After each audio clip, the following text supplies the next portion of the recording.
Punya sisaan kulit pastry daripada dianggurin, mending kita sulap jadi cemilan ala kafe yang enak banget. Ini tuh bisa untuk sarapan, bekal anak ke sekolah, atau bisa juga jadi ide jualan loh. Beneran mantul banget. Nah, ini dia sisa kulit pastry aku. Aku pakai yang Danish pastry ya, teman-teman. Tinggal 2 lembar aja, lalu kita potong-potong. Di sini aku potongnya kecil-kecil aja biar jadinya banyak. Selanjutnya kita belah jadi 2, boleh pakai penggaris biar lurus ya. Ini aku nggak pakai penggaris miring kayak gini, nggak masalah sih teman-teman. Jadinya tetap enak kok nanti. Oke, lakukan sampai selesai. Lanjut kasih isian keju cheddar ya, lalu gulung-gulung kayak gini. Teman-teman ada yang tahu namanya kue apa yang aku buat hari ini? Bener banget, ini tuh bikin croissant yang bisa untuk cemilan ataupun sarapan. Dimakan bareng teh anget-anget juga mantul ya teman-teman.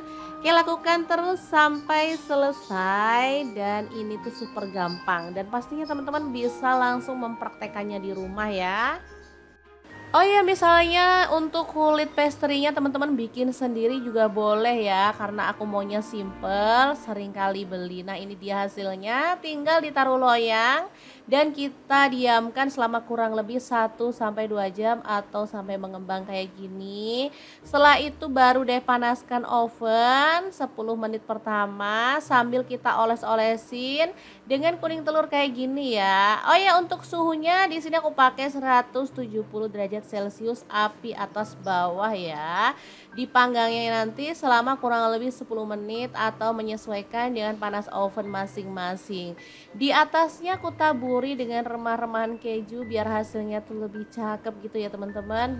Beneran wangi banget. Ini belum mateng aja udah menggugah selera. Apalagi kalau udah mateng. Oke, lanjut masukkan ke dalam oven dan kita panggang dulu. Tunggu sebentar ya teman-teman sampai dia itu matang. Dan hasilnya beneran super cakep banget tuh kan, bisa lihat. Nah, ini cocok banget untuk cemilan, sarapan, bekal anak ke sekolah, atau yang pengen bikin ide jualan juga boleh ya, dikemasin dalam plastik udah bisa dijual deh. Oke, semoga video ini bisa bermanfaat untuk teman-teman semua. Jangan lupa terus pantengin channel Mau Punya Cerita, karena kita akan bagikan ide jualan, resep jajanan, cemilan bekal anak ke sekolah, atau bisa jadi suguhan tamu atau hantaran saat kita menghadiri acara pengantin juga cocok ya. Semoga video ini bisa bermanfaat untuk teman-teman semua. Jangan lupa terus pantengin channel Mau Punya Cerita ya. Terima kasih kunjungannya. Assalamualaikum.